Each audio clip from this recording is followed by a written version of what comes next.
तो मुस्लिम वर्ग का बंदा हमारे घर में घुस के हमारी बहन बेटी हमारे भाइयों को मार रहा है, तो हम सरकार से चाहेंगे आप कुछ ना करो, सीधा उस बंदे को मार दो। ये लगा लो एक माँ के दो बच्चे मासूम बच्चों को मार दिया गया। तो एक 13 साल का और दूसरा 6 साल का बच्चा। बिल्कुल बिल्कुल। उस माँ से पूछो उस माँ की क्या हालत होगी, उसके दो छोटे छोटे बच्चे चले गए। कोई भी वर्ग को कुछ जो गलत काम कर रहा है, मर्डर कर रहा है, पहले उन्हें मार दो, उनका घर साफ कर दो, बुलडोजर से उड़ा दो। हमने भी वीडियो देखी है सोशल मीडिया पे। उसकी माँ मना कर रही थी कि नहीं इस तरीके की कोई रंजिश नहीं हो सकता, उसकी कोई जरूरी पुरानी रंजिश रही हो। अब माँ बाप तो छुपाएंगे अपने बच्चों की औलादों की। नमस्कार, आप देख रहे हैं लीडिंग भारत और मैं हूं आपके साथ आस्था तिवारी।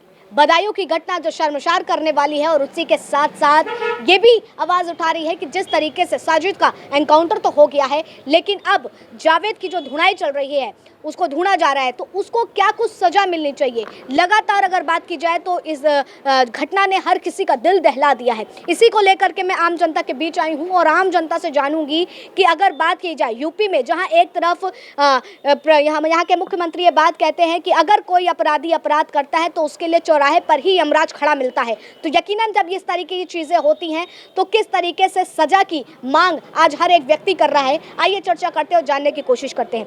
बदायूं की घटना आपने भी सुनी होगी। हमने उसके बारे में रात सुना था। उसके क्या कुछ उसके बारे में आपने सुना था? एक बंदा, एक मुस्लिम वर्ग का बंदा हमारे घर में घुस के हमारी बहन बेटी हमारे भाइयों को मार रहा है, तो हम सरकार से चाहेंगे आप कुछ ना करो, सीधा उस बंदे को मार दो और कोई पूछताछ नहीं, कुछ नहीं, आप जाए और सीधा उसे एनकाउंटर कर दें। ये घटना कितनी हृदय विदारक थी। हम हृदय विदारक है। आप देखिए, कोई भी घर में किसी भी घुस के मार देता है, कर देता है।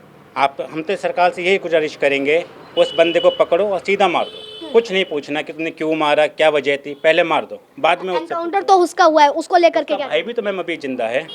उसके भाई को जो सरकार मार रही है, पीट रही है, कुछ मत करो, सीधा एनकाउंटर कर दो और घर साफ कर दो उनका बुलडोजर चला के। बुलडोजर मतलब कि योगी बाबा को यहाँ पर भी बुलडोजर वाली प्रक्रिया करनी चाहिए। सब जगह करनी चाहिए उनको। कोई भी वर्ग को कुछ जो गलत काम कर रहा है, मर्डर कर रहा है, पहले उन्हें मार दो, उनका घर साफ कर दो, बुलडोजर से उड़ा दो पूरा, तभी हम लोगों को थोड़ी शांति मिलेगी। तमाम तरीके की इसमें बात आ रही है, आपसी रंजिश की भी बात सामने आ रही है, लेकिन लगातार उन मासूमों का कत्ल करना, गला काट देना गलत है मैम। ये चीज़ बहुत गलत है। रंजिश है जो भी है, whatever, first you have to kill, police have to kill that boy, बस उसके आगे कुछ नहीं। लगता है कि ये सारी घटनाओं पे कभी रोक लग पाएगी? मैम अगर बाबा चाहेंगे तो लग जाएगी, हमारे योगी महाराज चाहेंगे तो बिल्कुल लगेगी। जब यूपी पुलिस इतनी सख्त रहती है, उसके बाद इस तरह की जब घटनाएं होती हैं, मैम कहीं ना कहीं देखो, हम लोगों की गलती है, कुछ भी है, पर अगर सरकार चाहे तो ये घटनाएं बिल्कुल खत्म होंगी। हमारे योगी बाबा चाहेंगे तो सब कुछ कर सकते हैं, सब कुछ कर सकते हैं। सहमत है इनकी बात से? जी बिल्कुल सहमत है। लेकिन अपराधी चाहे कोई भी हो, चाहे मुस्लिम वर्ग का हो चाहे हिंदू वर्ग का, अपराधी अपराधी होता है। अपराधी चाहे कोई भी हो, उसे सख्त से सख्त सज़ा होनी चाहिए। जिस तरह से उसके एक भाई का एनकाउंटर हुआ है, ठीक उसी प्रकार से दूसरे का भी होना चाहिए, वो चाहे किसी भी वर्ग का हो। गलत जो करेगा उसे सज़ा जरूर मिलनी चाहिए और योगी बाबा जरूर दे देंगे। दो सगे भाइयों को मार डाला और कोई अभी तक सामने नहीं आना क्या वजह थी, क्या चीज़ें थी। ये उनकी कानून घरेलू होगी, हो सकता है किसी की दुश्मनी हो, आपसे कोई रंजिश हो, कुछ भी हो, लेकिन जो घटना है वो तो बहुत दंडनीय, बहुत ही कृतज्ञ है। ये लगा लो एक माँ के दो बच्चे मासूम बच्चों को मार दिया गया। तो एक 13 साल का और दूसरा 6 साल का बच्चा। बिल्कुल बिल्कुल। उस माँ से पूछो उस माँ की क्या हालत होगी, उसके दो छोटे छोटे बच्चे चले गए।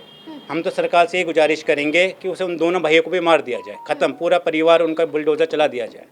तो इसी तरीके की आप सजा चाह रहे हैं? बिल्कुल मैम, इसी तरीके की सजा चाहते हैं। क्या लगता है? जी बिल्कुल सही कह रहे हैं भाई साहब, बिल्कुल यही सज़ा मिलनी चाहिए। और मैं तो ये कहूँगा इसे एक मुस्लिम पक्ष पे ना दिखाया जाए। अच्छा, मतलब कि कि केवल एक मुस्लिम, जो लोग गलत मुस्लिम कर रहे हैं इसमें वो चीज़ ना, हिंदू मुस्लिम नहीं होना चाहिए।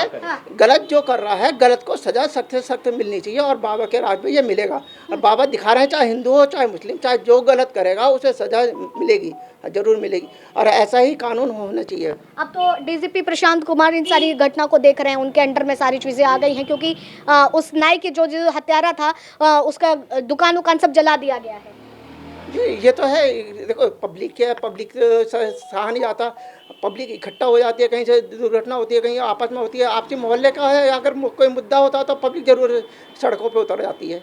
आरोपी कह रहा था जब उतर रहा था सीढ़ियों से, मेरा जो पुराना था वो आज काम पूरा हो गया, वो ये कहता हुआ नजर आया। हाँ तो हो सकता है उसकी माँ बल्कि मना कर रही थी, हमने भी वीडियो देखी है सोशल मीडिया पे। उसकी माँ मना कर रही थी कि नहीं इस तरीके की कोई रंजिश नहीं हो सकता, उसकी कोई जरूरी पुरानी रंजिश रही हो। अब माँ बाप तो छुपाएंगे अपने बच्चों की औलादों की घटना को। क्या लगता है आपको, क्या होना चाहिए ऐसे लोगों के ऊपर, इन अपराधियों को कैसी सजा? इनको सजाए मौत देनी चाहिए, चाहे वो हिंदू हो चाहे वो मुस्लिम हो। सजाए मौत। बिल्कुल। एनकाउंटर हुआ है लेकिन जावेद अभी भी फरार है, उसका भाई। तो पुलिस उन्हें जल्दी पकड़ेगी और जल्दी उनको सजा देगी। जैसे भाई साहब कह रहे हैं बुलडोजर चल जाना चाहिए, क्या लगता है? देखिए, बुलडोजर चलने का कारण नहीं है, हम्म, सजा एक ने करी है, गलती एक ने करी है, सजा सबको मिले वो गलत है। हम्म, जिसने गलती करी है उसको सजा मिलनी चाहिए, चाहे वो हिंदू हो चाहे वो मुस्लिम हो, हम्म। कोई भी हो, सजा मिलनी चाहिए बस। क्या लगता है आपको, क्या सजा होनी चाहिए ऐसे लोगों को? सजा तो मिलनी चाहिए, हम्म, पर सरकार अपने लेवल पे करे काम, हम्म। इसको हिंदू और मुस्लिम का मुद्दा ना बनाए। हिंदू मुस्लिम का मुद्दा नहीं बनाना चाहिए। देखिए वो बनाने का एक एंगल ये भी है क्योंकि लगातार इस तरीके की घटनाएं आई हैं। राजस्थान में भी ऐसी घटना आई थी, हाल ही में प्रयागराज से भी ऐसी घटना आई थी जिसमें गर्दन काट दी गई और सरतन से जुदा होने के नारे भी लगाए गए। सब जगह गवर्नमेंट चाह रही है हिंदू मुस्लिम हो रहा है, पर इससे हिंदू मुस्लिम से न जोड़ के अपराधी की नज़र से देखा जाए। वो जो अपराध कर रहा है उसे ख़त्म कर दो बस, बाद में पूछताछ करो, पहले उस बंदे को मार दो। ठीक है, तो देखिए हमारे साथ ये जो थी वो आम जनता थी जिसने खबर सुनी और खबर को लेकर के उनका क्या कुछ राय थी, क्योंकि यूपी में जब बदायूं में ये घटना घटित होती है उसके बाद जो साजिद का एनकाउंटर होता है, लेकिन एनकाउंटर के बाद अभी भी उसका भाई जो फरार है उसको लेकर के क्या कुछ, क्योंकि यूपी की कानून व्यवस्था कुछ अलग ही अंदाज में देखने को मिलती है। यहाँ पर जिस तरीके से हर एक पड़ाव पर जिस तरीके से सीएम योगी भी ये बात कहते हैं, जैसे कि अभी मैं उस बात की चर्चा कर रही थी, कोई भी अपराधी होगा उसके लिए यमराज चौराहे पर खड़ा रहेगा, तो क्या ठीक इनके है लिए यमराज आएगा? बिल्कुल आएगा, आना चाहिए। हो सकता है आ भी गया हो अब तक, जब तक आप लोग बात कर रहे हैं यमराज आ भी गए हो उनके पास। ठीक है, तो देखिए आम जनता की क्या कुछ राय है इस पूरे मुद्दे को लेकर के, क्योंकि यह कहीं ना कहीं ये हृदय विदारक तो घटना है भी और उस हैवानियत को भी दरकिनार बताती हुई नजर आती है कि किस तरीके से एक व्यक्ति इतनी आक्रोश में आ जाता है कि 2 बच्चों का गला काट देता है। फिलहाल तब तक के लिए आप बने रहे लीडिंग भारत पर। कैमरा पर्सन विनीत के साथ आस्था तिवारी।